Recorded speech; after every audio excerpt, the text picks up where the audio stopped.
ng maganda at makulay nitong balahibo. Ang isa na may gumagamit ng gangsa o flat gong upang iparinig ang kaniyang magandang huni.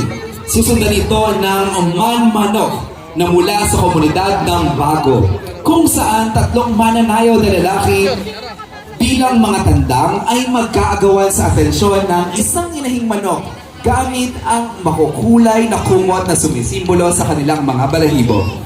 Mga mahal naming manonood, narito na ang itinanghal na Aliw Awards Best Cultural Group of 2020.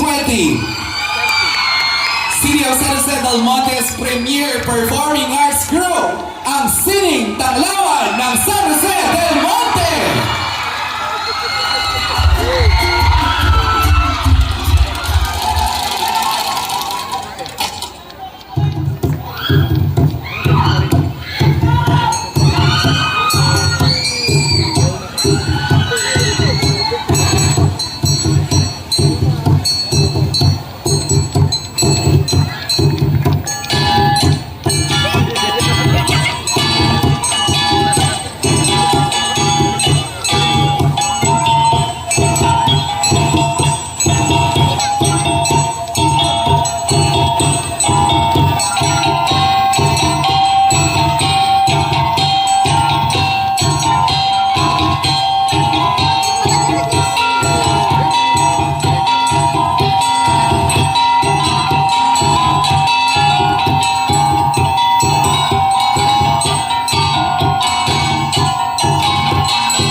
Yes!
Ang Pilipinas ay nasakop ng mga Espanyol ng higit sa 300 taon.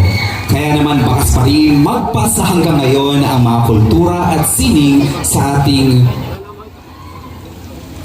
saksihan ang mga sayaw na impluensya na ating mga pinagdaanan sa nakaraan. Ang Paseo de Iloilo kung saan ipinapakita ang sopistikadong galaw ng mga dalagang Pilipina at makisig na panliligaw ng isang Pilipino. Hinango naman sa ngalan ng Kapitolyo ng Pilipinas ang Lahota Manilenia na isa sa mga sayaw na magpapakita ng mga galaw na estampas at kubradas. Gumagamit ng kasanes na yari sa kawayan ang mga mananayaw upang sabayan ang kanilang galaw at musika ng rondalya. Ang Lanceros de Tayabas naman ay hango sa sayaw na itinatanghal sa mga palasyo sa Europa. Karaniwang itinatanghal ng mga karakter na Kristiyano sa isang tula sa Tayabas. Naiuwi naman sa Pilipinas ang sayaw na Rigodon o mas kilala bilang Rigodon de Honor. Ito ay sinasayaw ng mga nakaangat sa komunidad tuwing may pagtitipon.